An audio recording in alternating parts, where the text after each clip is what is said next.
الله الحمد لله والصلاة والسلام على رسول الله وعلى آله وأصحابه حزب الله وعلينا عباد الله ما بعد. கண்ணியத்திற்கும் பெருமதிப்பிற்கும் உரிய பாசத்திற்குரிய தாய்மார்களே, அன்பிற்குரிய சகோதர சகோதரிகளே, அல்லாஹ்வினுடைய மாபெரும் கிருபையினால் ஜுமாதுல் உஸ்ரா என்னுடைய மாதத்தினுடைய கடைசி வாரத்தில் நாம் எல்லாம் அமர்ந்திருக்கிறோம்.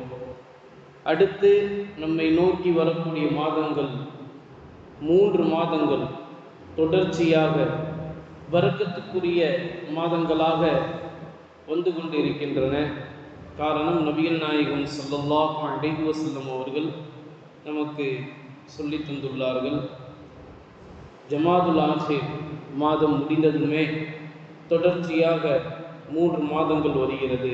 ரஜபுல் முரஜப், ஷஅபானுல் முஅல்லம், ரமலான் கரீம் என்கின்ற 3 மாதங்கள்.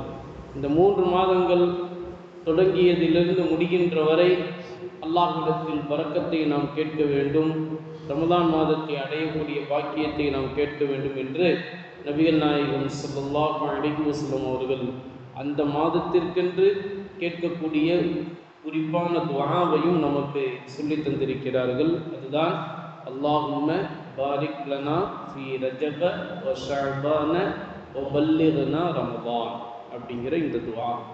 இது உங்கள் எல்லாத்துக்கும் மனப்பாடமாகவே இருக்கும், தாய்மார்கள் எல்லாத்துக்கும்.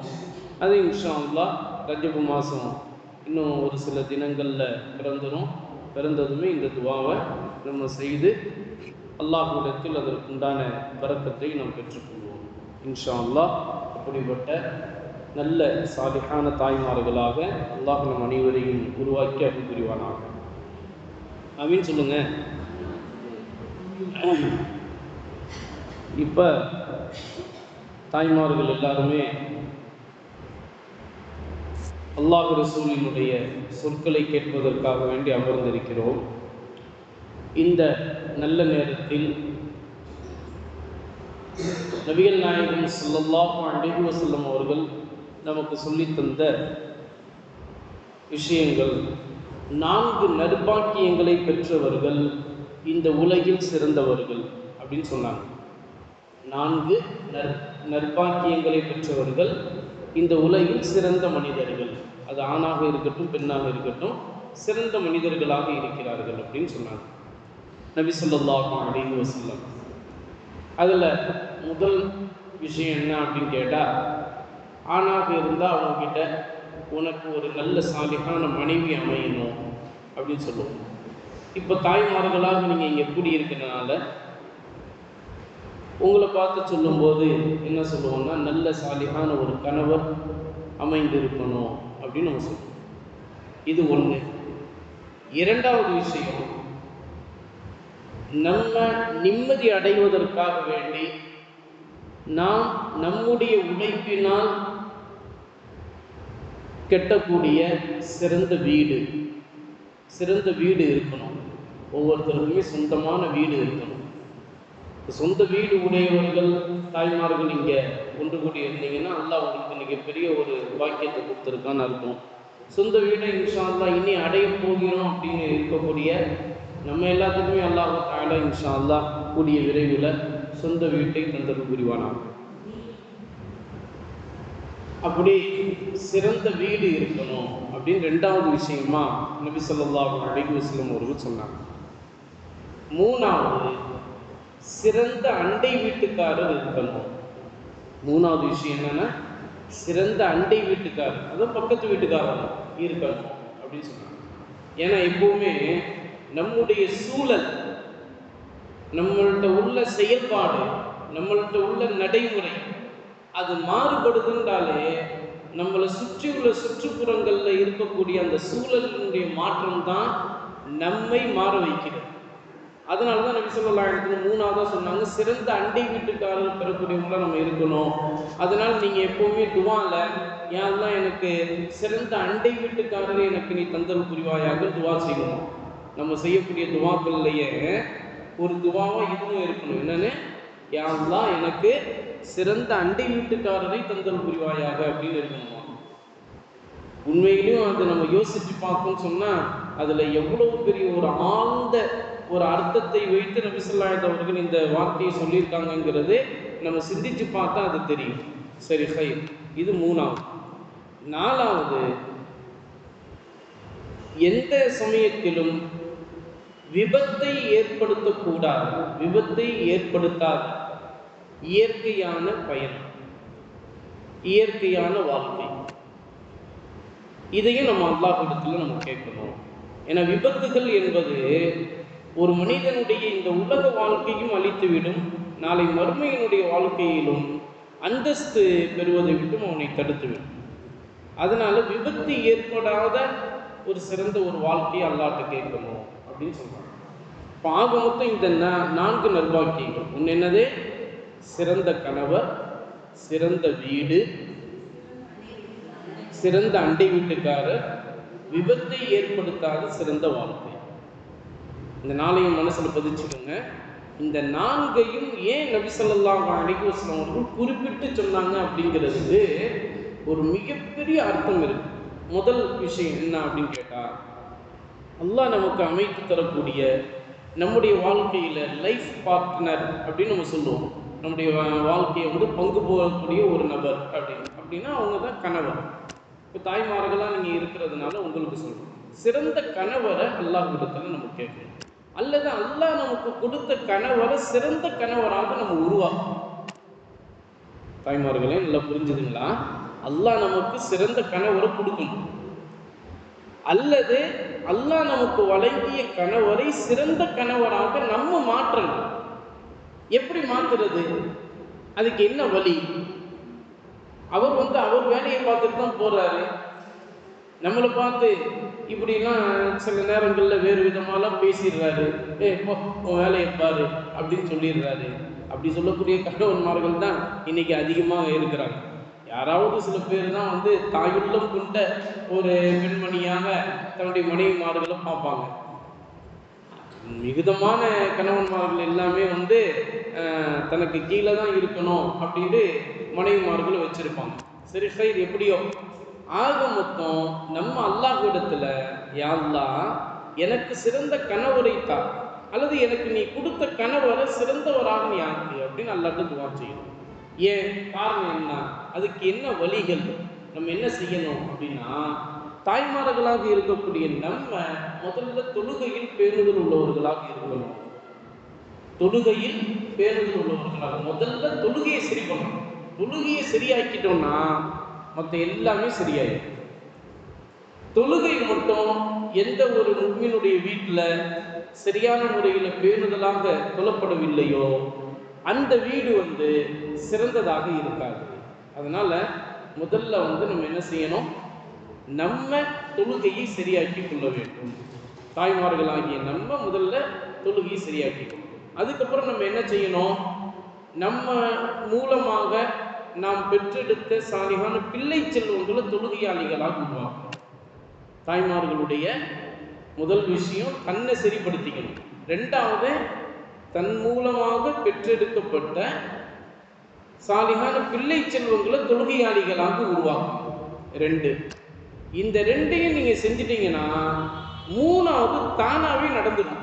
நீங்க செய்யணுங்கிற அவசியம் இல்லை, தானாவே நடந்துடும். அது என்ன? கணவன்மார்கள் பார்ப்பாங்க, என் பொண்டாட்டியும் தொழுகிறா, என் பிள்ளையும் தொழுகிறாங்க, நான் ஏன் தொழுகாம இருக்கணும்? அப்போ எனக்கு திமிரு தானே, திமிருனால தானே நான் தொழுவாம இருக்கிறேன். அப்போ அல்லாஹ் என்னை வந்து கேட்பாங்க, உன் மனைவியும் தொழுகிறா, உன் பிள்ளையும் தொழுகிறாங்க, நீ மட்டும் ஏன் தொழுகல அப்படின்னு நாளை மறுமையில் அல்லாஹ் எனக்கு கேட்டா நான் என்ன பதில் சொல்லுவேன்? அதனால நானும் தொழுகையாளியா மாறணும் அப்படின்னு சொல்லி ஒரு விதமான மன உந்துதல் கணவன்மார்களுக்கு ஏற்படும். அந்த மன உந்துதலை பள்ளியின் பக்கம் அவங்கள வர வச்சிடும். எப்போ பள்ளியின் பக்கம் வர வைக்குமோ அப்பவுமே அவங்க தொழுகையாளிகளாக மாறிவிடுவாங்க. இப்படித்தான் நம்முடைய தாய்மார்களை வந்து நம்ம தாய்மார்கள்லாம் வந்து கணவன்மார்களை தொழுகையாளிகளாக உருவாக்கணும். அதுக்கு தான் நபி ஸல்லல்லாஹு அலைஹி அவர்கள் சொன்னாங்க, எந்த ஒரு மனைவி தன்னுடைய கணவரை தஹஜ்ஜுடைய டைமில் வந்து எழுப்புகிறாரோ, அதாவது முதல்ல அந்த மனைவி தஹஜ்ஜுடைய டைமில் எழுந்திருத்து நல்ல முறையில் அவங்க உடு செய்து நல்ல முறையில் தஹஜ்ஜுதும் தொழுது அதுக்கப்புறம் வந்து தன்னுடைய கணவரை எழுப்பி நீங்களும் தொழுவுங்க அப்படின்னு சொல்லி கணவரையும் வந்து எழுப்பி விட்டு அவரும் வந்து நல்ல முறையில் உடு செஞ்சு அவரும் வந்து தஹஜ்ஜுத் தொழுகிறாருன்னா அந்த ஒரு மனைவி தான் சிறந்த மனைவியாக இருக்கிறாள் அப்படின்னு நபி ஸல்லல்லாஹு அலைஹி சொல்றாங்க. ரெண்டாவது, எந்த ஒரு கணவர் தஹஜ்ஜுடைய டைம்ல அந்த தஹஜ்ஜுடைய டைம்ல எழுந்திருச்சு நல்ல முறையில் உழு செய்து தஹஜ்ஜுதை தொழுதுட்டு தன்னுடைய மனைவியை வந்து நீ எழுந்திருச்சு தொழுவுமா என்ற அன்பான முறையில் அவனும் எழுப்பி விட்டு அவரும் வந்து தன்னுடைய மனைவியை தொழு வச்சாருன்னா அந்த கணவர் தான் சிறந்த கணவர் அப்படின்னு நபி ஸல்லல்லாஹு அலைஹி சொல்றாங்க. இன்ஷா அல்லாஹ் அப்படிப்பட்ட சிறந்த கணவர்களை பெற்றெடுத்த தாய்மார்களாக நம்ம அனைவரையும் அல்லாஹ் தஆலா ஆக்கி அருள் புரிவானாக. சரிங்களா? பெற்ற தாய்மார்களாக, பெற்றெடுத்தன்னு சொல்லிட்டு பெற்ற தாய்மார்களாக உருவாக்கி அருள் புரிவானாக.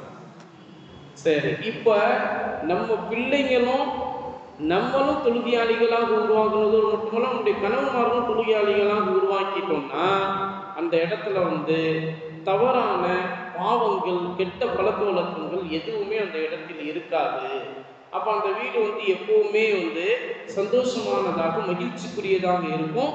வறுமையை அது பார்க்காது, அந்த வீடு வறுமையை பார்க்காது. அதனால தான் நபி ஸல்லல்லாஹு அலைஹி வஸல்லம் முதல்ல நல்ல மனைவியை பெறணும், அதே மாதிரி நல்ல கணவரை பெறணும் அப்படின்னு சொன்னாங்க. இரண்டாவதாக அதன் மூலமாக சிறந்த வீடை நம்ம அடைஞ்சிடலாம், சிறந்த வீட்டை நாம் அடைந்து விடலாம். அல்லாஹ்விடத்துல நம்ம எப்பவுமே வந்து அல்லாஹ்விடத்துல கேட்கும்போது, யா அல்லாஹ், இந்த உலகில் நான் வாழ்கிற காலம் வரைக்கும் என்னுடைய மன நிம்மதியோடு நான் வாழக்கூடிய எனக்கு ஒரு சொந்த வீட்டை எனக்கு நீ தந்தல் புரிவாயாக அப்படின்னு அல்லாஹ்ட்ட துவா செய்யணும். எப்படி துவா செய்யணும்? யா அல்லாஹ், நான் மன நிம்மதியோடு வாழக்கூடிய எனக்கு ஒரு சொந்த வீட்டை எனக்கு நீ தந்தருள் புரிவாயாக அப்படின்னு அல்லாஹ்விடத்துல துவா செஞ்சா கண்டிப்பா அல்லாஹ் தஆலா நம்முடைய வஃபாத்திற்குள்ளாக ஒரு சொந்த வீட்டை அல்லாஹ் தஆலா தந்துடுவான். அப்படியே இந்த உலகத்துல தராவிட்டாலும் அந்த துவா செய்ததினுடைய பரக்கத்தினால நாளை மறுமையில சொர்க்கத்தில் நம்ம நுழையும் போது அல்லாஹ் நமக்கு சிறந்த ஒரு வசந்த மாளிகையை சொர்க்கத்தில் அமைத்து தந்து விடுவான். அப்படிங்கிறது தான் அந்த துவாவினுடைய மிகப்பெரிய நமக்கு வந்து பிரயோஜனம். அதனால ஒரு சில விஷயங்கள் வந்து நமக்கு நம்முடைய இமாம்கள், நம்முடைய வலிமார்கள் நமக்கு சொல்லி தந்திருக்காங்க. என்னன்னா, சொந்த வீட்டை கேட்கும் போது நீங்க இப்படி துவா செய்யணும் அப்படின்னு சொல்லியிருக்காங்க. எப்படி? அல்லாஹும்ம யா அவ்வலல் அவ்வலீன் வ யா ஆஹிரல் ஆஹிரீன் வ யா தல் குவத்தில் மத்தீன் வ யா ராஹிமல் மசாக்கீன் வ யா அர்ஹமர் ராஹிமீன் அப்படின்னு ஒரு 5 வாசகத்தை அல்லாஹ்வை புகழ்ந்து நம்ம சொல்லிட்டு, அல்லாஹும்ம ரப்பி அன்சில்னி முன்சலம் முபாரக்கன் வ அன்த கைருல் முன்சிலீன் அப்படின்ற இந்த வசனத்தை, குர்ஆனுடைய வசனத்தை நம்ம ஓதி அல்லாஹ்ட்ட துவா கேட்டோம்னா அல்லாஹ் நம்முடைய வஃபாத்திற்குள்ளாக நமக்கு சொந்த வீட்டை தருவான் அப்படின்னு நம்முடைய வலிமார்கள் நமக்கு சொல்லி தந்திருக்காங்க. என்னென்ன சொல்லணும் சொல்லுங்க தாய்மார்களே? அல்லாஹும்ம யா அவ்வலல் அவ்வலீன் வ யா ஆஹிரல் ஆஹிரீன் வ யா தல் குவத்தில் மத்தீன் வ யா ராஹிமல் மசாக்கீன் வ யா அர்ஹமர் ராஹிமீன் அல்லாஹும்ம ரப்பி அன்சில்னி முன்சலம் முபாரக்கன் வ அன்த கைருல் முன்சிலீன் அப்படின்ற இந்த துவாவை நம்ம ஓதணும் அப்படின்னு நமக்கு சொல்லி தந்திருக்காங்க. இந்த துவாவை எப்படி வலிமார்கள் எடுத்தாங்க அப்படின்னா, அதை வந்து நபி மூசா அலைஹிஸ்ஸலாத்து வஸ்ஸலாம் அவங்களுடைய வரலாற்றிலிருந்து இந்த துவாவை அவங்க எடுத்திருக்கிறாங்க. நபி மூசா அலைஹிஸ்ஸலாத்து வஸ்ஸலாம் வந்து திபெத்தி வம்சத்தை சார்ந்த ஒரு நபரை வந்து அவங்க வாழ்ந்த எகிப்து மிஸ்ரினுடைய இடத்துல, நல்லா கவனிக்கணும் தாய்மார்களே, நல்லா கவனமாக கவனிக்கணும். அவங்க வாழ்ந்த மிஸ்ரு தேசத்தில் வந்து அவங்க பேச்சினுடைய அந்த நேரத்திலேயே ஒரு அடி அடித்து அவங்கள கொன்னுட்டாங்க. திபெத்தி வம்சத்தை சார்ந்த ஒரு நபரை மூசா அலைஹிஸ்ஸலாத்து வஸ்ஸலாம் அவர்கள் பேச்சினுடைய அந்த தோரணையிலேயே போய் கடைசியில் கோபமாகி ஒரே அடித்த உடனே அந்த கிப்தி வம்சத்தை சார்ந்த அந்த நபர் வந்து ஒஃபாத் ஆயிட்டார்.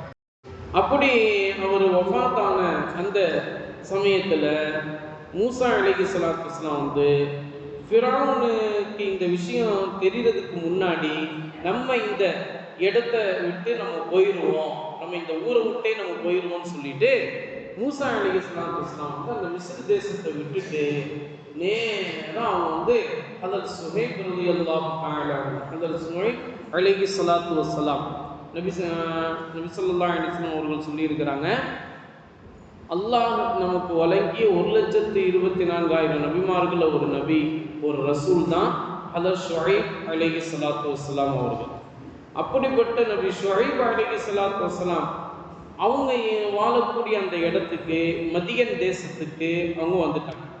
மதியன் தேசத்துக்கு அவங்க வந்த உடனே அந்த இடத்துல இப்போ நபி மூசா அலைஹிஸ்ஸலாத்து வஸ்ஸலாம் அவர்கள் அந்த இடத்தை கவனித்து ஒரு அகதி வெளிநாட்டிலிருந்து இன்னொரு நாட்டிற்கு ஒரு அகதியாக வந்திருக்கிறாங்க. அவங்களுக்கு ஆதரவாக யாருமே இல்லை, அவங்களுக்கு சாப்பிடுவதற்கும் உணவு இல்லை, குடிப்பதற்கும் தண்ணி இல்லை. இப்படிப்பட்ட ஒரு மரத்தடியில் அவங்க உட்கார்ந்துட்டு இருக்காங்க நபி மூசா அலைஹிஸ்ஸலாத்து வஸ்ஸலாம். அப்போ அல்லாட்ட ஒரு துவா செய்கிறாங்க, ரப்பி இன்னி லிமா அன்சல்த இலைய மின் ஹைரின் ஃபகீர். ரப்பி இன்னி லிமா அன்சல்த இலைய மின் ஹைரின் ஃபகீர். சொல்லுங்க, ரப்பி இன்னி லிமா அன்சல்த இலைய மின் ஹைரின் ஃபகீர் அப்படின்ற இந்த துவாவை கேட்குறாங்க. யா அல்லாஹ், நீ தரக்கூடிய நீ அருளக்கூடிய அந்த ரிஸ்கின் பக்கம் தேவையுடையவனாக நான் இருக்கிறேன் அப்படின்னு சொல்லிட்டு அந்த துவாவை அவங்க செஞ்ச உடனே தான் அந்த ஷுஐப் அலைஹிஸ்ஸலாம் அவங்களுடைய 2 மகளார்களில் ஒரு மகளார் அவங்க கிட்ட வந்து அந்த தண்ணிலாம் வந்து நீங்கள் எடுத்துக்கிறதுக்கு நீங்கள் தான் எங்களுக்கு வந்து உதவி செய்யணும் அப்படின்னு சொல்லுவாங்க. அந்த உதவிகள்லாம் அவங்க செய்கிறாங்க. அது ஒரு மிகப்பெரிய ஒரு வரலாறு, அது இன்னொரு சமயத்தை நம்ம பார்த்துக்குவோம். இப்போ நமக்கு தேவையான விஷயம் என்னன்னா, அந்த துவா கேட்டதற்கு பிறகுதான் அல்லாஹ் அவங்களுக்கு மதியன் தேசத்தில் தங்குவதற்கு உண்டான பாக்கியத்தை அவங்களுக்கு கொடுத்தாங்க.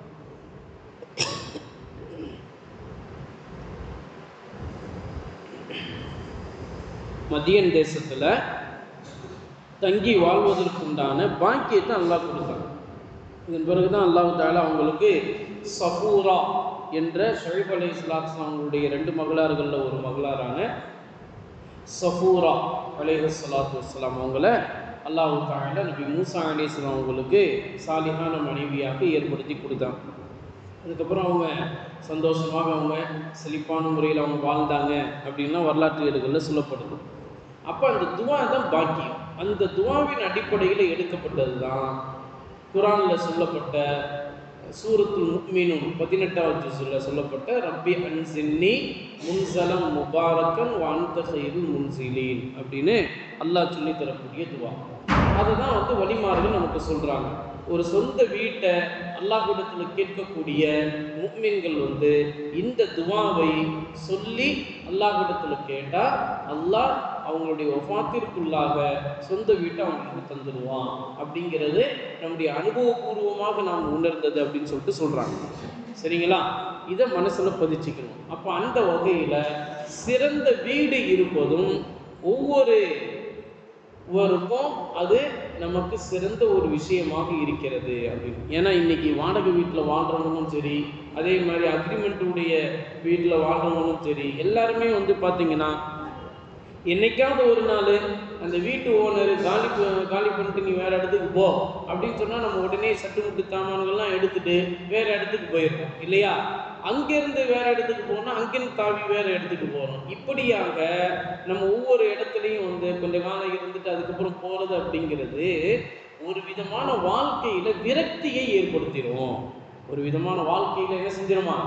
விரக்தியை ஏற்படுத்திவிடும். அதனால் நாம் அல்லாஹ்விடத்தில் கேட்கும்போது சிறந்த வீட்டை கேட்கணும். இந்த சிறந்த வீட்டை கேட்கறதுக்கு முன்னாடி நம்ம தொழுகையில் சிறந்தவங்களாக இருந்து நல்ல ஒரு சாலிஹான மனைவி அடையணும். பெண்களாக இருந்தால் நல்ல ஒரு சாலிஹான ஒரு கணவர் அடையணும், துவா செய்யணும். இப்படியாக நம்ம சிறந்த வீட்டை அடைஞ்சதுக்கு பிறகு மூன்றாவதாக நாம் பார்க்கக்கூடிய சிறந்த அண்டை வீட்டுக்காரர்கள். சிறந்த அண்டை வீட்டுக்காரர்கள் பக்கத்தில் இருக்கக்கூடிய சூழல் நல்ல முறையில் இருந்துட்டாலே நம்முடைய சூழல் அழகாக மாறிடும். ஏன்னா ஒரு மனிதனுடைய நடைமுறைகள், செயல்பாடுகள், எண்ணங்கள் இதுவெல்லாம் அவன் கூட இருப்பவர்களை வைத்து தான் அவனுக்கு அந்த விஷயமே அமையும்.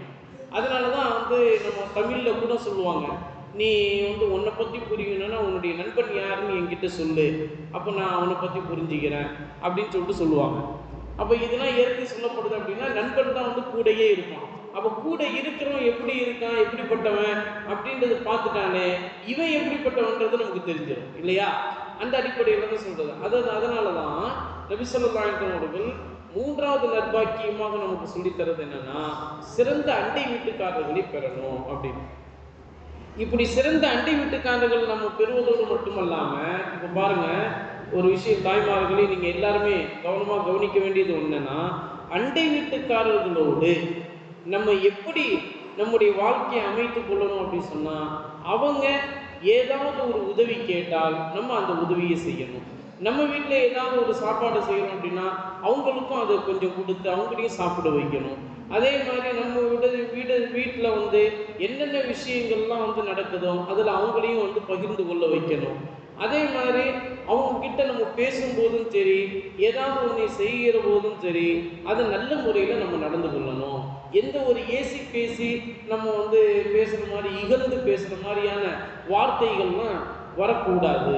அப்படிங்கிறது தான் அண்டை வீட்டுக்காரர்கள்ட்ட நாம் பேண வேண்டிய நடைமுறைகள் சொல்லி நபி ஸல்லல்லாஹு அலைஹி வஸல்லம் கிட்டத்தட்ட 15 நடைமுறைகளை சொல்கிறாங்க.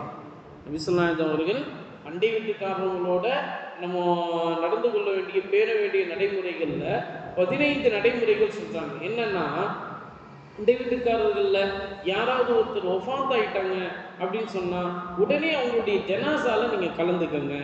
அதே மாதிரி அந்த ஜனாசா தொழுகையில் நீங்கள் கலந்து கொள்வதோடு மட்டுமல்லாமல் அந்த ஜனாசா தொழுகைக்கு பிறகு அடக்கம் பண்ணக்கூடிய அந்த விஷயம் வரைக்கும் நீங்கள் அவங்க கூட இருங்க அப்படின்னு சொல்லியிருக்காங்க. அதே மாதிரி அந்த ஜனாசாவுடைய விஷயத்தில் என்னென்ன உதவிகள் தேவைப்படுதோ அதை நீங்கள் மற்றவங்களுக்கு செய்யுங்க, அதை அண்டை வீட்டுக்காரவங்களுக்கு நீங்கள் செய்யுங்க அப்படின்லாம் சொல்லப்படுது. அது மாதிரி அண்டை வீட்டுக்காரர் நோயுற்றால் நீங்கள் அவரை போய் நலம் விசாரிங்க. அண்டை வீட்டுக்காரரு நோயுற்றால் நீங்கள் அவரை நலம் விசாரிங்க. இதுவெல்லாம் உங்களுக்கு எல்லா விதமான நன்மைகளையும் பரக்கத்துகளையும் உங்களுக்கு கொண்டு சேர்க்கும் அப்படின்னு சொல்லிட்டு நபி ஸல்லல்லாஹு அலைஹி வஸல்லம் அவர்கள் நமக்கு சொல்லித்தராங்க. விளங்கிச்சிங்களா? அப்போ இது மாதிரியான நடைமுறைகள் நம்ம பேணணும். அதே மாதிரி அண்டை வீட்டுக்காரர்களும் நம்ம இப்போ அவங்கள கவனித்து நம்ம அவங்களுக்கு அண்டை வீட்டுக்காரங்களா இருக்கணும். விளங்குங்களா? அவங்களும் அதே மாதிரியான செயல்பாடுகள் தான், இதே மாதிரி அவங்களும் சுன்னத்தான நடைமுறைகளை பேணி வாழணும் அப்படிங்கிறது சொல்லப்படுறதோடு மட்டுமல்லாமல் ஹதரத் ஜிப்ரீல் அலைஹிஸ்ஸலாத்து வஸ்ஸலாம் அவர்கள் சொல்கிறாங்க, அல்லாஹு தஆலா என்னிடத்துல அண்டை வீட்டுக்காரர்களோடு பேணி வாழக்கூடிய விஷயத்தை அல்லாஹு தஆலா எனக்கு சொல்லியிருந்தான். அதை நபி ஸல்லல்லாஹு அலைஹி வஸல்லம் அவர்களுக்கு நான் அல்லாஹ் சொல்லக்கூடிய அந்த விஷயத்தை நான் எடுத்துக்கொண்டு அவங்களுக்கு சொன்னேன். அப்போ நபி ஸல்லல்லாஹு அலைஹி வஸல்லம் அவர்கள் அதை சஹாபாக்களுக்கு சொன்னாங்க. நபி ஸல்லல்லாஹு அலைஹி அவர்கள் அதை சஹாபாக்களுக்கு சொல்லும்போது சொன்னாங்க, அண்டை வீட்டுக்காரர்களோடு பேணி வாழக்கூடிய அந்த விஷயத்தை பற்றி அல்லாஹ் எந்த அளவுக்கு ஆழமாக சொல்லி இருக்கிறான் என்று சொன்னால், அண்டை வீட்டுக்காரர்களோடு பேணி வாழக்கூடிய அந்த விஷயத்தை அல்லாஹ் என்ன பயப்படக்கூடிய அளவுக்கு, என்னுடைய உடலே நடுநடுங்கி போய்விடக்கூடிய அளவுக்கு அல்லாஹ் தஆலா அண்டை வீட்டுக்காரர்களோடு பேணி வாழக்கூடிய அந்த வாழ்க்கை முறையும் அல்லாஹ் தஆலா சொல்லி தந்திருக்கான் அப்படின்னு நபி ஸல்லல்லாஹு அலைஹி அவர்கள் சொல்றாங்க. அப்போ அந்த அளவுக்கு நமக்கு அண்டை வீட்டுக்காரர்களோடு பேணி வாழ வேண்டிய அந்த விஷயங்கள் நமக்கு இருக்கு. ஆனால் இன்னைக்கு உள்ள அந்த சூழல்ல நம்ம எப்படி இருக்கிறோம் அப்படின்னா, ஃப்ளாட்டில் நம்ம இருக்கிறோம். இப்போ பக்கத்துலேயே பிபிசி ஃப்ளாட் இருக்குது, எல்லாம் அந்த இதெல்லாம் மகிழ்மதி ஃப்ளாட்டு, ஆனந்த் ஃப்ளாட்டு நிறைய இருக்குது. நிறைய குடும்பங்கள் அங்கே இருக்கிறாங்க. ஆனால் அங்கே வாழ்கிறவங்களை பார்த்தீங்கன்னா நீங்கள் பக்கத்தில் யார் இருக்கான்னு கூட அவங்களுக்கு தெரியாது. இத்தனைக்கும் பல வருஷம் இருந்திருப்பாங்க, 4-5 வருஷம் இருந்திருப்பாங்க, அல்லது 10 வருஷம் இருந்திருப்பாங்க. ஆனால் பக்கத்தில் யார் இருப்பாங்கன்னு கூட அவங்களுக்கு தெரியாது. இன்றைக்கு உள்ள கால சூழலில் அப்படிப்பட்ட ஒரு சிச்சுவேஷன் தான் இன்னைக்கு போய் கொண்டு இருக்குது இல்லையா? ஆனால் நபி ஸல்லல்லாஹு அலைஹி வஸல்லம் அவர்கள் சொல்றாங்க, அப்படி இருக்கக்கூடாது. அண்டை வீட்டுக்காரர்களோடு தொடர்பு உள்ளவர்களாக, தொடர்பு கொண்டவர்களாக இருக்கணும். அது எல்லா வகையிலையும் நமக்கு பிரயோஜனம் தரும். ஒண்ணே நமக்கு பிரயோஜனம் அளிக்கும், அல்லது நம் மூலமாக அவர்களுக்கு பிரயோஜனம் அளிக்கும். ஆக மொத்தம் எப்படியாக இருந்தாலும் அந்த அண்டை வீட்டுக்காரர்களோடு நம்ம வைக்கக்கூடிய அந்த பழக்க வழக்கங்கள் என்னைக்குமே நமக்கு சிறந்த முறையில் இருக்கணும் அப்படிங்கிறது சொல்றாங்க. அந்த அடிப்படையில் ஒரு மிகப்பெரிய ஒரு வரலாற்று நிகழ்வு, நபி ஸல்லல்லாஹு அலைஹி வஸல்லம் காலத்தில் வாழ்ந்த வரலாற்று நிகழ்வு, அந்த நடந்த வரலாற்று நிகழ்வு சொல்லப்படுது. என்னன்னா, நஹ்லத்து அபி துஜானா அப்படின்னு சொல்லிட்டு வரலாற்று ஏடுகளில் பதிவு செய்யப்பட்டிருக்கு. அபு துஜானா ரலியல்லாஹு தஆலா அவர்களுடைய பேரித்தம்பலம் மரம் அப்படின்னு அந்த வரலாற்றை பதிவு செய்யப்பட்டிருக்கு. என்ன அப்படின்னு கேட்டா, ஹஜ்ரத் அபு துஜானா ரலியல்லாஹு தஆலா அவங்களுக்கு சொந்த வீடு இருந்துச்சு. அந்த சொந்த வீட்டுக்கு பக்கத்துல ஒரு யூதனுடைய வீடு, ஒரு யூதனுடைய சொந்த வீடு. அந்த வீட்டுல அந்த யூதன் வாழ்ந்துகிட்டு இருக்கிறான். நல்லா கவனிக்கிறீங்களா? சரி, நல்லா கவனி. அந்த அபூ துஜானா ரலியல்லாஹு தஆலா அவங்களுக்கு சொந்த வீடு. அவங்க வீட்டுக்கு பக்கத்துல ஒரு யூதன் வாழ்ந்துகிட்டு இருக்கான். அந்த யூதனுக்கு சொந்தமான வீடு அது. இப்படி அபூ துஜானா ரலியல்லாஹு தஆலா அவங்களுடைய அண்டை வீட்டுக்காரராக ஒரு யூதனுடைய வீடு இருக்கு. இப்படி இருக்கக்கூடிய அந்த சூழல்ல அந்த யூதனுடைய வீட்டு முற்றத்துல ஒரு பெரிய ஒரு மரம், பேரித்தம்பழம் மரம் இருக்கு. அந்த பேரித்தம்பழ மரத்திலிருந்து வரக்கூடிய பழங்கனிகள், அது யாருமா அதை தொடர்ந்து மூடிக்கிட்டே இருக்காங்க.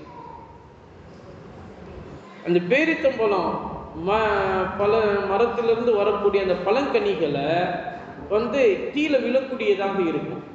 பழம் கனியாக ஆன பிறகு கீழே விழக்கூடியதாக இருக்கும். அப்படி விழும்போது இந்த யூதனுடைய வீட்டு முற்றத்துல அந்த மரம் இருக்கிறதுனால அந்த மரத்தினுடைய ஒரு சில பழங்கனிகள் அபூ துஜானா ரலியல்லாஹு தஆலா அவங்களுடைய வீட்டு வாசல் பக்கமும் அது விழுந்து கிடக்கும். இப்படியாக இருக்கக்கூடிய அந்த சூழல்ல அபூ துஜானா ரலியல்லாஹு தஆலா என்ன செய்வாங்கன்னா, அவங்களுடைய வீட்டு வாசல்ல விழுந்த அந்த பேரிச்சம்பழங்களை எல்லாம் ஒரு கூடையில சேகரித்து கொண்டு போய் திருப்பி யூதனுடைய கையிலேயே கொடுத்துருவாங்க. இது எங்கள் வீட்டு வாசல்ல உங்களுடைய மரத்திலிருந்து அந்த பேரிச்சம்பழம், அதை நான் சேகரித்து உங்கள்கிட்ட கொடுக்குறேன்னு சொல்லுவாங்க. இப்படி செய்யக்கூடிய அந்த நடைமுறை இருந்துச்சு. அதை அபூ துஜானா ரலியல்லாஹு தஆலா எப்போ செய்வாங்க அப்படின்னு சொன்னா, சுபுகு தொழுகைய மதீனா பள்ளிவாசல்ல தொழுது முடிச்சதுமே ஓடி வந்துடும். தொழுது முடிச்சதுமே துவா ஓதாம ஓடி வந்துடும். ஓடி அந்த பேரித்தம்பழங்களை சேகரித்து கூடையில் வச்சு கொண்டு போய் கொடுப்பாங்க. இதை நபி ஸல்லல்லாஹு அலைஹி வஸல்லம் அவர்கள் ஒரு முறை பார்த்துட்டாங்க. பார்த்த பிறகு இவர் ஏன் இப்படி சுபு தொழுத உடனே துவா கூட கேட்காம உடனே எழுந்திருச்சு ஓடிடுறாரு, இதுக்கு என்ன காரணம் அப்படின்னு சொல்லிட்டு தன்னுடைய சஹாபாக்கள்கிட்ட கூப்பிட்டு, அபூ துஜானாவுடைய விஷயமா என்ன நடக்குது, அவர் ஏன் தொழுது முடிச்சோன்னு துவா கூட கேட்காம அவர் ஓடிடுறாரு அப்படின்னு கேட்கும்போது, அப்போ சஹாபாக்கள்லாம் சொன்னாங்க, யா ரசூலல்லாஹ், அவங்களுடைய சொந்த வீட்டுக்கு பக்கத்தில் ஒரு யூதனுடைய சொந்த வீடு இருக்கு. அந்த வீட்டில் அந்த யூதன் வாழ்ந்துகிட்டு இருக்கிறான். அந்த அவனுடைய வீட்டு முற்றத்துல ஒரு பேரித்தம்பழம் மரம் இருக்குது. அந்த மரத்துல கனியக்கூடிய பேரித்தம்பழ கனிகள் இவருடைய வீட்டு வாசல்லையும் ஒரு சில கனிகள் விழும். அதை சேகரித்து அவர் கொண்டு போய் கொடுப்பாரு. இதை அவருடைய பிள்ளைகள்லாம் பார்த்துட்டு அதை எடுத்து சாப்பிடக்கூடாதுன்ற ஒரு நல்ல எண்ணத்துல இதை அவர் செய்கிறாரு. இது காலையிலே அவர் செய்யலைன்னு சொன்னால் காலையில் எழுந்திருக்கக்கூடிய பிள்ளைங்க டக்குன்னு அதை பேரித்தம்பழத்தை எடுத்து சாப்பிட்ருவாங்க.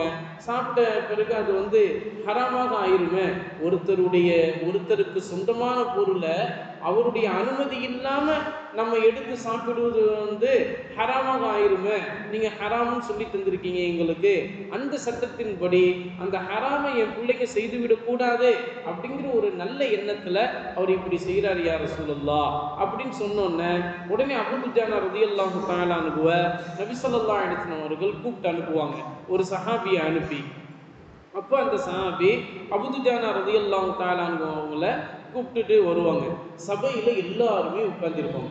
அதில் நடுத்தரமான சஹாபாக்களும் இருப்பாங்க, நல்ல பணக்காரான சஹாபாக்களும் இருப்பாங்க, ஏழ்மையான சஹாபாக்களும் இருப்பாங்க. இப்படி கூடி இருக்கக்கூடிய இந்த சபையில அபூ துஜானா ரலியல்லாஹு தஆலா அன்ஹு நபி ஸல்லல்லாஹு அலைஹி வஸல்லம் அவர்கள் அமர்ந்து இருக்கக்கூடிய அந்த இடத்துக்கு பக்கத்துல வருவாங்க.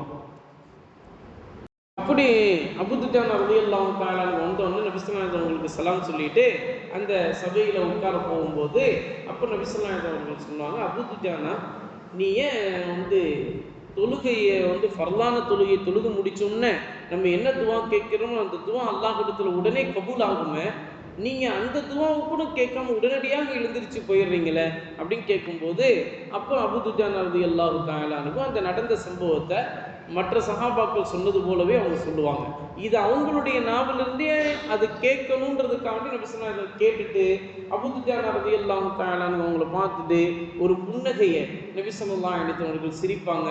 சிரிச்சிட்ட உடனே நீங்க உட்காருப்பா அப்படின்னு சொல்லிட்டு நபி ஸல்லல்லாஹு அலைஹி வஸல்லம் அவர்கள் எழுந்திருச்சு அந்த சஹாபாக்களுடைய சபையில கேட்பாங்க, என்னுடைய நண்பர் அபூ துஜானாவுக்காக வேண்டி அந்த யூதனுக்கு சொந்தமான அந்த பேரித்த மரத்தை விலைக்கு வாங்கி கொடுக்கக்கூடியவர், அவருக்கு அன்பளிப்பாக கொடுக்கக்கூடியவர் உங்களில் யார் இருக்கிறார் அப்படின்னு கேட்கும்போது அந்த விஷயத்தை கேட்டதுமே அபூபக்கர் சித்திக் ரலியல்லாஹு தஆலா அன்ஹு கை தூக்கி எழுந்திருச்சு நின்றுவாங்க. யா ரசூலல்லாஹ், என்னுடைய நண்பர் அபூ துஜானாவுக்காக வேண்டி அந்த யூதனுக்கு சொந்தமான அந்த பேரித்த மரத்தை விலை பேசி நான் அவருக்கு சொந்தமாக்கி கொடுத்துட்றேன் அப்படின்னு சொல்லிட்டு சொல்லுவாங்க. உடனே நபி ஸல்லல்லாஹு அலைஹி வஸல்லம் அவர்கள் அவங்களை புகழ்ந்து துவா செஞ்சுட்டு அந்த சபை அதோட கலைஞ்சு போயிடும். அதுக்கப்புறம் அபூபக்கர் சித்திக் ரலியல்லாஹு தஆலா அன்ஹு அபூ துஜானா ரலியல்லாஹு தஆலா அன்ஹு கூப்பிட்டுக்கிட்டு வாங்க நம்ம போகலாம், யூதன் இடத்துல பேசலாம் அப்படின்னு சொல்லிட்டு யூதனுடைய வீட்டுக்கு போய் அந்த பேரித்த மரம் எவ்வளோப்பா, நான் அதை விலைக்கு வாங்கணும்னு வரேன் அப்படின்னு சொல்லிட்டு சொல்லும்போது அப்போ அந்த யூதன் சொல்லுவான், அது வரைக்கும் அந்த மரம் 2 திர்ஹம்க்கு கூட போகாத ஒரு மரம். அப்படிப்பட்ட அந்த மரத்தை அவன் சொல்லுவான், எனக்கு 10 தீனார் வேணும், எனக்கு 10 தீனார் வேணும், 10 தீனார் நீங்கள் தந்தீங்கன்னா அந்த மரத்தை நான் உங்களுக்கு விலைக்கு கொடுத்துருவேன் அப்படின்னு சொன்னோன்னே அப்போ அபூபக்கர் சித்திக் ரலியல்லாஹு தஆலா அன்ஹு சொல்லுவாங்க, தாராளமாக நான் உனக்கு 10 தீனார் தந்துடுறேன், நீ இனிமேல் இந்த மரத்தை என்னுடைய நண்பர் அபூ துஜானாவுக்கு சொந்தமானதாக நீ ஆக்கி கொடுத்து விட வேண்டும், அதில் வரக்கூடிய பழங்கனிகள் எல்லாமே அவருக்கும் அவருடைய குடும்பத்தாருக்கும் சொந்தமானது அப்படின்னு நீ எழுதி கொடுத்துரு அப்படின்னு சொன்னோன்னே 10 தீனாரை கொடுப்பாங்க. அந்த யூதரும் எழுதி கொடுத்துருவாரு. எழுதி கொடுத்தோடனே விஷயம் கொடுக்கல் வாங்கலுடைய விஷயம் முடிஞ்சிடும். அபூபக்கர் ரலியல்லாஹு தஆலா அன்ஹு அபூ துஜானா ரலியல்லாஹு தஆலா அன்ஹு அவங்கள பார்த்து சொல்லுவாங்க, இனிமே இந்த மரம் உங்களுக்கு சொந்தமானது, இதில் வரக்கூடிய பழங்கனிகள் எல்லாமே நீங்களும் சாப்பிடலாம், உங்களுடைய சாலியான மனைவியும் சாப்பிடலாம், உங்களுடைய சாலியான பிள்ளை செல்வங்களும் சாப்பிடலாம், இதை நான் உங்களுக்கு அன்பளிப்பாக கொடுத்துட்றேன் அப்படின்னு சொல்லிட்டு அவங்க வாங்கி கொடுத்துருவாங்க. இப்போ அந்த மரம் எங்கே இருக்கு? யூதனுடைய வீட்டு முற்றத்தில் அவனுக்கு சொந்தமான இடத்துல இருக்கு. இப்போ இந்த கொடுக்கல் வாங்கலாம் முடிஞ்சதுக்கு பிறகு அபூ துஜானா ரலியல்லாஹு தஆலா வீட்டுக்கு போயிடுவாங்க, அபூபக்கர் சித்திக் ரலியல்லாஹு தஆலா வீட்டுக்கு போயிடுவாங்க. இந்த யூதன் அவனுடைய மனைவி இடத்துல இரவு நேரத்தில் பேசும்போது, பொதுவாக கணவன் மனைவி இரவு நேரத்தில் அவங்க அறைக்குள்ளே இருக்கும்போது பேசிக்கொள்வாங்கள, அந்த மாதிரி பேசிக்கொள்ளும் போது இந்த யூதன் அவனுடைய மனைவிகிட்ட சொல்கிறான், நீ பார்த்தியா இந்த முஃமின்களை, இந்த முஸ்லீம்களை நீ பார்த்தியா, எவ்வளவு இழிச்ச வாயன்களாக இருக்கிறாங்க, இந்த எனக்கு சொந்தமான மரத்தை நான் சொன்ன விலைக்கு அவங்க கொடுத்துட்டு, ஆனால் அந்த மரம் என்னுடைய வீட்டு முற்றத்தில் தான் இருக்குது, அப்படியே வச்சுட்டு அவங்க விலைக்கு வாங்கி கொடுத்துட்டு போயிட்டானுங்க பாரு, எவ்வளோ பெரிய இழிச்ச வாயன்களாக இருக்கிறாங்க. நான் என்ன செய்ய போகிறேன், இனி இந்த மரத்தில் வரக்கூடிய ஒரு பேரித்தம்பள கனியை கூட இனி அபூ துஜானாவுக்கு நான் கொடுக்க மாட்டேன், அந்த அளவுக்கு நான் அதை எப்படி அதை செய்யணுமோ அதை நான் செஞ்சுக்குவேன் அப்படின்னு சொல்லிட்டு இரவு நேரத்தில் சொல்கிறான். சொல்லிட்டு கணவன் மனைவி 2 பேருமே தூங்கிடுறாங்க. அந்த யூதனும் அவனுடைய மனைவியும் தூங்கிடுறாங்க. காலையில் எழுந்திருச்சு அதன்படி எப்படி நடக்கணுமோ அதை செய்கிறதுக்காக வேண்டி அவன் அந்த வீட்டு முற்றத்துக்கு வரும்போது அந்த மரம் அங்கே இல்லை. அங்கே அந்த மரம் வளர்ந்ததற்குண்டான எந்த ஒரு அடையாளமும் அங்கே இல்லை. அப்படியே தரமட்டமா இருக்கு. இதை பார்த்துட்டு ஆச்சரியப்பட்டுட்டு திரும்பி பார்க்கறான். அபூ துஜானா ரலியல்லாஹு தஆலா அவங்களுடைய வீட்டு முற்றத்துல அதுக்கு உள்ள அவங்களுடைய வீட்டுக்கு இடத்திற்கு சொந்தமான அந்த இடத்துக்குள்ள அந்த மரம் அங்கே அதை விதை போடப்பட்டு வளர்க்கப்பட்டது மாதிரி அங்க வளைஞ்சு நிற்குது. நல்ல பெருசா வளர்ந்து நிற்குது. இதை பார்த்தோம்னா ஆச்சரியம். இது எப்போ நடந்துச்சு? இதை யார செஞ்சா? அங்க போய் அபூ துஜானா ரலியல்லாஹு தஆலா அவங்களுடைய வீட்டுக்குள்ள போய் பார்க்கும்போது அங்கதான் அந்த மரத்தை விதை போட்டு நட்ட மாதிரி அந்த மரம் அப்படியே பேரித்தம்பழம் கனிகள் அப்படி பொழிஞ்சு வச்சுட்டு அப்படியே நிக்குது. இதை பார்த்துட்ட உடனே அவனுடைய மனைவி, அவனுடைய பிள்ளைங்க எல்லாத்தையும் நபி ஸல்லல்லாஹு அலைஹி வஸல்லம் அவங்களுடைய தர்பாருக்கு கூப்பிட்டு போனான். யூதன் கூட்டிட்டு போய், யா முஹம்மது ஸல்லல்லாஹு அலைஹி வஸல்லம், நான் உங்களை நபியாக ஏற்றுக்கொள்றேன், உங்களுடைய கருத்தை முபாரக்கான கருத்தை கொடுங்க, நான் இஸ்லாத்தை ஏற்றுக்கொள்றேன்னு சொல்லிட்டு அஷ்ஹது அல்லா இலாஹ இல்லல்லாஹ் வஹ்தஹு லா ஷரீக லஹ் வ அஷ்ஹது அன்ன முஹம்மதன் அப்துஹு வ ரசூலுஹு என்று சொல்லி கலிமாவை சொல்லி இஸ்லாத்தை ஏற்றுக்கொள்றாரு. என்று சொல்லி கலிமாவை சொல்லி இஸ்லாத்தை ஏற்றுக்கொள்றாரு. யூதரும் ஏற்றுக்கொள்றாரு. அந்த யூதருக்குண்டான சாலியான அவருடைய மனைவியும் ஏற்றுக்கொள்றாங்க. அவருடைய பிள்ளைங்களும் இஸ்லாத்தை ஏற்றுக்கொள்றாங்க. அப்போ நபி ஸல்லல்லாஹு அலைஹி வஸல்லம் அவர்கள் சொல்றாங்க, நீங்க யூதனாக இருக்கும்போது நீங்க அந்த விஷயத்தை விட்டுட்டு இப்போ ஒரு முஃமினாக மாறி வந்திருக்கீங்களே, இதுக்கு என்ன காரணம் அப்படின்னு கேட்கும்போது, அப்போ நபி ஸல்லல்லாஹு அலைஹி வஸல்லம் அவங்கள்ட்ட அந்த யூதன் சொல்றான், யா ரசூலல்லாஹ், இந்த ஒரு இரவிற்குள்ளாக என்னுடைய வாழ்க்கையினுடைய பயணமே மாறிவிட்டது. ஒரு இரவு தான் என்னுடைய வாழ்க்கையினுடைய பயணத்தையே மாற்றிவிட்டது. நான் நேற்று யூதனாக இருந்தேன், இன்னைக்கு முஃமினாக இருக்கிறேன். அதுவும் உங்களுடைய கருத்தை விடுத்து நான் இஸ்லாத்தை ஏற்றிருக்கிறேன். எவ்வளவு பெரிய ஒரு பாக்கியம் எனக்கு கிடைச்சிருக்கு. இந்த ஒரு விஷயம், இப்படிப்பட்ட ஒரு மாற்றம் எனக்கு வந்ததுக்கு காரணம் என்னன்னா, என்னுடைய மனதில் நான் ஏற்படுத்தி கொண்ட ஒரு கருமித்தனம் தான் அதற்குரிய காரணம். அந்த கஞ்சத்தனம் மட்டும் நான் வைக்காம, நான் கொடுக்கல் வாங்கல்ல என்ன சொல்லப்பட்டதோ அதன்படி நான் நடந்திருந்தா என்னுடைய வாழ்க்கையே மாறி இருக்கும். இப்போ என்னுடைய வாழ்க்கை, நான் அந்த கருமித்தனத்தின் மூலமாக இப்போ என்னுடைய வாழ்க்கையும் மாறிடுச்சு. நல்ல சிறந்த ஒரு வாழ்க்கையை நான் இப்போ தேர்ந்தெடுத்து வந்திருக்கேன் அப்படின்னு சொல்லிட்டு அந்த யூதன் சொன்னோன்னு அப்போ நபி ஸல்லல்லாஹு அலைஹி வஸல்லம் அவர்கள் சொன்னாங்க, அல்லாஹ்வினுடைய அந்த அற்புதம் அப்படிங்கிறது அது எல்லா நேரங்கள்லையும் அத்தாட்சிகள் வெளிப்படக்கூடியதாக இருக்கும். இன்னைக்கு அபூ துஜானாவினுடைய வீட்டு முற்றத்தில் இன்றைக்கு அந்த அற்புதம் நடந்து விட்டது. அதனால அந்த மரத்துக்கு பேரே அபூ துஜானாவின் பேரித்த மரம், நஹ்லத்து அபீ துஜானா. வரலாற்று ஏடுகளில் நீங்க திறந்து பார்த்தா அதுல இப்படியே போட்டிருப்பாங்க, ஹஜ்ரத் அபூ துஜானா ரலியல்லாஹு தஆலா அவங்களுடைய பேரித்தம்பழம் மரம் அப்படின்றே போட்டிருப்பாங்க. அவ்வளவு பெரிய ஒரு அற்புதமான ஒரு சஹாபி தான் அபூ துஜானா ரலியல்லாஹு தஆலா. இப்போ இந்த பாக்கியம் எதனால கிடைச்சிச்சு? தாய்மார்கள், நீங்க கொஞ்சம் யோசிச்சு பாருங்க. அவங்க நம்முடைய பக்கத்து வீட்டுக்காரு ஒரு முஃமின் இல்லை, ஒரு யூதன் தான்.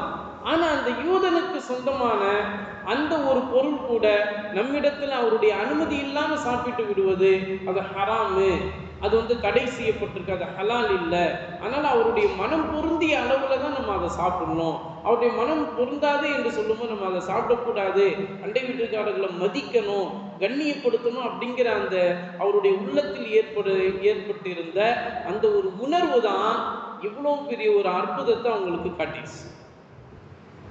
இது மாதிரி நம்முடைய வாழ்க்கையில் அண்டை வீட்டுக்காரர்களை நம்ம அரவணைச்சு வாழ்ந்தோம்னா நம்முடைய வீடு என்னைக்குமே செழிப்பாக இருக்கும்.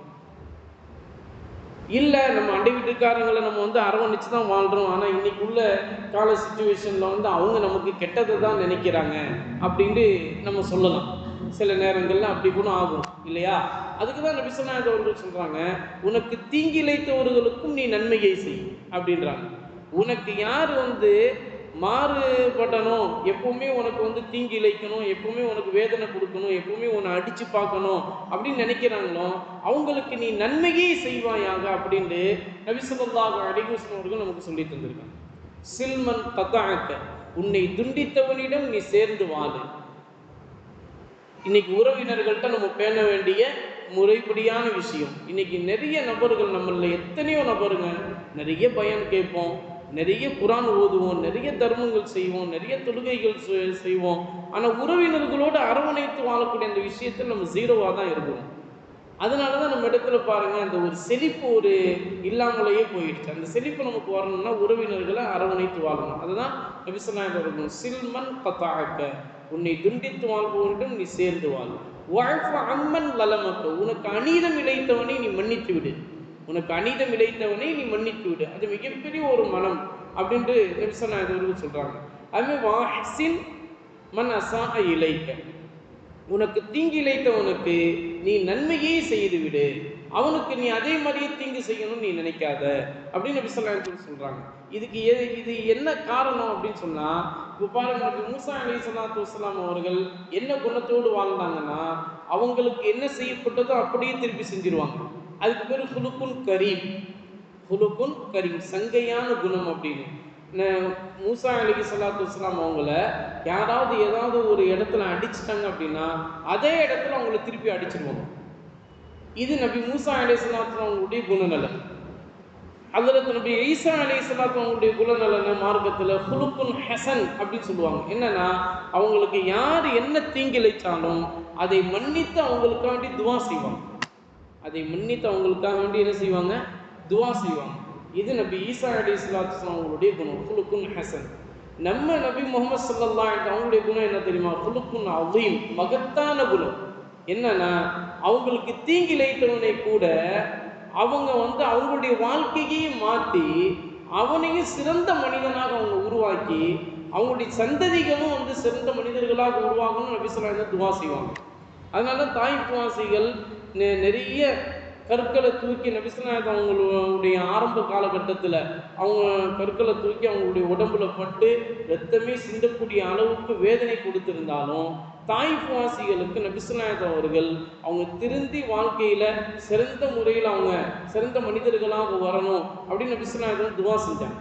அந்த துவாவினுடைய பாக்கியத்தினால தான் அல்லாஹ் தஆலா தாய்ப்புவாசிகள்னு ஒரு மிகப்பெரிய ஒரு மனிதர் ஹஜ்ரத் காசிம் நானூத்தவி ரஹ்மத்துல்லாஹி அலைஹி, அவங்க அந்த தாயிஃப் நகரத்தில் தான் பிறந்தாங்க. அவங்கள கொண்டு அல்லாஹ் தஆலா மிகப்பெரிய ஒரு சமுதாயத்தை இன்னைக்கு உருவாக்கியிருக்காங்க. நீங்கள்லாம் கேள்விப்பட்டிருப்பீங்க தேவ்பந்து மதரசான்னு. வடநாட்டில் இருக்கக்கூடிய தேவ்பந்து மதரசா இன்னைக்கு கிட்டத்தட்ட 5000 மாணவர்கள் அங்கே படிக்கிறாங்க. 5000 மாணவர்கள் படிக்கிறாங்க. அந்த தேவ்பந்து மதரசாவை காசிமியா, அந்த மதரசாவுக்கு பேர் காசிமியா, அந்த மதரசாலன்னு பட்டம் வாங்கிட்டு வரவங்கள காசிமி அப்படின்னு சொல்லுவாங்க. அந்த தேவ்பந்து மதரசாவை உருவாக்கிய பானி ஹஜ்ரத் ரஹ்மத்துல்லாஹி அலைஹி அவர்கள், அந்த தேவ்பந்து மதரசாவுடைய கட்டடத்தை கட்டி அதை உருவாக்கிய மனிதர் தான் ஹஜ்ரத் காசிம் நானூத்தவி ரஹ்மத்துல்லாஹி அலைஹி. அந்த ஹஜ்ரத் காசிம் நானூத்தவி ரஹ்மத்துல்லாஹி அலைஹி தாயிஃப் நகரத்தில் பிறந்த மிகப்பெரிய ஒரு இளைஞர். அவங்க அந்த தாயிஃப் நகரத்திலிருந்து இந்த ஊரில் அவங்க குடியேறி மிகப்பெரிய ஒரு மதரசாவை அவங்க உருவாக்கி தந்தது தான் இன்னைக்கு பல்லாயிரக்கணக்கான பல லட்சக்கணக்கான மாணவர்கள் இன்னைக்கு உருவாகி சமுதாயம் முழுவதும் நிறைய இடங்களில் அவங்க சீர்திருத்த பணிகள் அவங்க செய்து கொண்டு இருக்கிறாங்க. பார்த்தீங்களா? அப்போ நபி ஸல்லல்லாஹு அலைஹி வஸல்லம் அவர்கள் செய்த ஒரு துவா தான். அவங்களுக்கு தாய்ப்புவாசிகள் அநீதம் தான் இழைச்சாங்க. ஆனால் அநீதம் இழைத்த மக்களுக்கு நபி அவர்கள் அவங்க நல்லா இருக்கணும்னு துவா செஞ்சாங்க. பார்த்தீங்களா? அப்போ இதுதான் மற்றவர்களை பிறரை நல்லா வாழணும் அப்படின்னு நம்ம வாழ்த்துனாலே, நம்ம அவங்க அப்படி நினைச்சாலே, அப்படி வாழணும்னு நினைச்சாலே அல்லாஹ் நம்முடைய வாழ்க்கையை சிறப்பாக்கி தந்துடுவான். அதனால தான் நபி ஸல்லல்லாஹு அலைஹி வஸல்லம் அவர்கள் நமக்கு என்ன சொன்னாங்க அப்படின்னு சொன்னால், சிறந்த அண்டை வீட்டுக்காரர் பெறணும்னு சொன்னாங்க. அதுக்கப்புறம் 4வது விஷயமா தாய்மார்களாகி நீங்கள் கவனிக்கணும், விபத்தை ஏற்படுத்தாத பயணம் அப்படிங்கிறது வாழ்க்கை, விபத்தை ஏற்படுத்தாத வாழ்க்கை. இப்போ இந்த விஷயத்தில் நம்ம இன்னைக்கு உள்ள அந்த கால சிச்சுவேஷனில் நம்முடைய பிள்ளை செல்வங்களுக்கு, அதிலும் குறிப்பாக வாலிபர்களுக்கு, நம்ம வீட்டில் இருக்கக்கூடிய வாலிப பிள்ளைங்களுக்கு, அது ஆண் பிள்ளைகளாக இருந்தாலும் சரி பெண் பிள்ளைகளாக இருந்தாலும் சரி 2 பேருக்குமே நம்ம சொல்லி கொடுக்கணும். நீ வெளியே போயிட்டு திருப்பி வீட்டுக்கு வரும்போது பாதுகாப்பாக வரணுமா, பாதுகாப்பாக வரணும், அது ரொம்ப முக்கியம். அதனால் நீ வந்து வாகனத்தில் போகும்போது ரொம்ப கவனமாக பேணுதலாக நீ போயிட்டு வரணும் அப்படின்னு சொல்லிட்டு நம்முடைய சாலையான பிள்ளை செல்வங்களுக்கு நீ சொல்லிக் கொடுக்க வேண்டிய கட்டாய சூழலில் இருக்கும். இன்னைக்கு உள்ள தாய்மார்கள் பெற்றோர்கள்லாம் என்ன செய்கிறாங்க அப்படின்னு சொன்னால், சின்ன சின்ன பிள்ளைங்களுக்கெல்லாம் வண்டியை வாங்கி கொடுத்து, டூ வீலரை வாங்கி கொடுத்து அவங்கள வந்து அழகு பார்க்கணும்னு நினைக்கிறாங்க. அந்த அழகு பார்க்கணும்னு நினைக்கிறது சந்தோஷம்தான். ஆனால் அதனால அந்த பிள்ளைங்க எப்படி ஆகுறாங்கிறதையும் நீங்க யோசிச்சு பார்க்கணும். எந்த வயசுல நம்ம கொடுக்குறோம்? மெச்சூரிட்டியான பிள்ளைங்களுடைய நல்ல வாலிப முறுக்கு ஏற்படக்கூடிய அந்த விஷயத்தில் நம்ம கொடுக்குறோமா நல்லா கவனிக்கணும். மெச்சூரிட்டியான பிள்ளைங்களுக்கு நீங்க கொடுத்தீங்கன்னா அந்த பிள்ளைங்க உங்களுடைய சொல்ல கேட்பாங்க. வாப்பா அம்மா வந்து இப்படி சொல்கிறாங்க, நம்ம வந்து கவனமாக ஓட்டணும் அப்படின்னு கொடுப்பாங்க. ஆனால் சின்ன சின்ன பிள்ளைங்களுக்கெல்லாம் நீங்கள் வண்டியை கொடுத்து நீங்கள் அழகு பார்த்தீங்க, அழகு பார்க்கணும்னு நினச்சிங்கன்னா அது நமக்கு வந்து அது விபத்தில் தான் போய் முடியும். இன்னைக்கு எத்தனையோ விபத்துகள் ஒவ்வொரு நாளுமே நடைபெற்று கொண்டு இருக்குது. ஒவ்வொரு நாளுமே பைக்கில் எத்தனையோ பிள்ளைங்க சாவுறாங்க. அதெல்லாம் பார்க்கும்போது ரொம்ப மனம் வருத்தமாக இருக்குது. அதில் ஒரு சில பேர்லாம் வந்து பார்த்தீங்கன்னு சொன்னால் அந்த வாகன சாகசம் அப்படின்னு சொல்லிட்டு இந்த வாலிப முறுக்கு அந்த ரத்த ஓட்டம் வந்து ரொம்ப ஸ்பீடாக ஓடுறதுனால உடல்ல ஓடுறதுனால இந்த வாகனத்தை ஓட்டும் போது அவங்களுக்கு ஏற்படக்கூடிய இந்த ஆர்வம், அந்த உற்சாகம் அப்படியே ஒரு டயரை அப்படி தூக்கி இன்னொரு டயரோடு அப்படி ஓடுறது. அல்லது வண்டியில் பார்த்தீங்கன்னு சொன்னால் சீட்டு எப்படி வச்சுக்கிறது அப்படின்னு சொன்னால் பக்கத்தில் உட்கார வைக்கக்கூடிய அந்த ஒருத்தன் வந்து அப்படியே மேலே என்னமோ மலை மேலே உட்கார்ற மாதிரி உட்காந்துருப்பான். இவன் என்னன்னா கீழே அடிமட்டத்தில் உட்காந்துற மாதிரி உட்காந்துருப்பான். அப்படிலாம் இன்னைக்கு ஸ்டைலான பைக்கெலாம் வருது. அந்த பைக்குங்க தான் இன்னைக்கு உள்ள நிறைய விபத்துகளை கொண்டு வரக்கூடிய பைக்குங்க அப்படின்னு சொல்லிட்டு இன்னைக்கு உள்ள அந்த ஆய்வறிக்கையில் சொல்லப்படுது. நிறைய நீங்கள் விபத்து ஏற்படக்கூடிய அந்த விஷயங்கள், வீடியோ காட்சிகள் இதெல்லாம் நீங்கள் பார்த்தீங்கன்னா அதில் உள்ள பைக்கை பாருங்கள், எப்படி பிள்ளைங்க ஓட்டுறாங்கன்றதை பாருங்கள். இதெல்லாம் நம்முடைய பிள்ளைங்களுக்கு நம்ம சொல்லிக் கொடுக்க வேண்டிய ஒரு விஷயம். நம்ம பிள்ளைங்களெல்லாம் நம்ம வந்து தவம் இருந்து பெற்றிருக்கோம் இல்லையா? அந்த பிள்ளைங்க நம்ம வாழ்ந்து முடிவதற்கு முன்பாக அவங்களுடைய வாழ்க்கையை முடிச்சுக்கிறாங்க அப்படிங்கிற ஒரு விஷயத்தை நம்ம பார்க்கும்போது நம்ம இதில் கவலைப்பட வேண்டிய ஒரு விஷயமா இருக்கு. அப்படிதானே தாய்மார்கள்? நம்ம தவம் இருந்து அந்த பிள்ளைங்களை பெற்றிருப்போம் இல்லையா? நம்முடைய வாழ்க்கை முடிகிறதுக்கு முன்னாடி அவனுடைய வாழ்க்கையை முடிச்சுட்டு போயிடறான். அப்படிங்கிறத நம்ம பார்க்கும்போது எவ்வளோ பெரிய ஒரு வருத்தமான ஒரு விஷயம், எவ்வளோ பெரிய கவலைப்பட வேண்டிய ஒரு விஷயம். அது இன்னும் சொல்ல போனால் நம்முடைய வீட்டுக்கு அது ஒரு முசீபத்து, அது ஒரு தர்தினி. அதை வந்து தாய்மார்கள் வந்து தன்னுடைய கணவன்மார்களுக்கு நீங்கள் வந்து கண்டிப்பாக இதை சொல்லணும். அதே மாதிரி தன்னுடைய பிள்ளைங்கள்ட்டையும் இதை வந்து கராராகவே சொல்லிடணும். இதில் நீங்கள் வந்து கண்டிப்பு விஷயத்தில் நீங்கள் வந்து அன்பாக பேசணுங்கிற அவசியம் இல்லை. கண்டிக்கிற நேரத்தில் கண்டிச்சிடணும், அன்பாக பேச வேண்டிய நேரத்தில் அன்பாக பேசணும். அதுதான் வந்து வாழ்க்கையில் நம்முடைய வீட்டில் எல்லா நேரத்திலும் நமக்கு பரக்கத்தை ஏற்படுத்தும். அதுதான் நபி ஸல்லல்லாஹு அலைஹி வஸல்லம் 4வது விஷயமா நமக்கு சொல்லி தந்தாங்க. உங்களுடைய வாழ்க்கையில் விபத்தை ஏற்படுத்தாத பயணம், விபத்தை ஏற்படுத்தாத வாழ்க்கை, இதுதான் உங்களுக்கு சிறந்த நற்பாக்கியங்கள் அப்படின்னு சொல்லி 4 விஷயங்களை நபி ஸல்லல்லாஹு அலைஹி அவர்கள் சொல்லி தந்திருக்காங்க. அந்த 4 விஷயங்களுக்கு உண்டான விளக்கு உரைகள் தான் இப்போ இந்த மாதத்தினுடைய பெண்கள் சிறப்பு பயானில் நம்ம கேட்டிருக்கோம். அதன்படி வாழ்நாள் முழுவதிலும் அமல் செய்யக்கூடிய தௌஃபீகை அல்லாஹ் தஆலா நம் அனைவருக்கும் தந்தல் புரிவானாக. வாழ்நாள் முழுவதிலும் தொழுகையில் பேணுதல் உள்ள சாலிஹான தாய்மார்களாக, நம்முடைய சாலிஹான பிள்ளை செல்வங்களை தொழுகையில் பேணுதல் உள்ளவர்களாக அல்லாஹ் தஆலா உருவாக்கி அருள் புரிவானாக. நம்முடைய வீடுகளிலும் நம்முடைய உள்ளத்திலும் அல்லாஹ் தஆலா நிம்மதி எனும் சக்கீனத்தை அல்லாஹ் தஆலா உண்டாக்கி அருள் புரிவானாக. நம்முடைய வாழ்வாதாரங்களிலே பரக்கத்தின் அபிவிருத்தியை அல்லாஹ் தஆலா நிறைவாக நிரப்பமாக தந்தல் புரிவானாக. நம்முடைய வாழ்க்கையினுடைய எந்த தருணத்திலும் அல்லாஹ்வை தவிர்த்து வேறு எவரிடத்திலும் கையேந்தாமல் அல்லாஹ் நம்மையும் நம்முடைய சாலிஹான பிள்ளை செல்வங்களையும், சாலிஹான மனைவி மக்கள், சாலிஹான கணவன்மார்கள், சாலிஹான உற்றார் உறவினர்கள் அனைவரும் அல்லாஹ் தஆலா பாதுகாத்தல் புரிவானாக. நம்முடைய கரங்களை பிறருக்கு உதவி செய்யக்கூடிய தயால மனப்பான்மை உள்ளவர்களாக அல்லாஹ் நம் அனைவரையும் ஆக்கியல் புரிவானாக. வாழ்நாள் முழுவதும் குர்ஆனை ஓதி அதனை விளங்கி அமல் செய்யக்கூடிய தௌஃபீகை அல்லாஹ் தஆலா நம் அனைவருக்கும் தந்தல் புரிவானாக.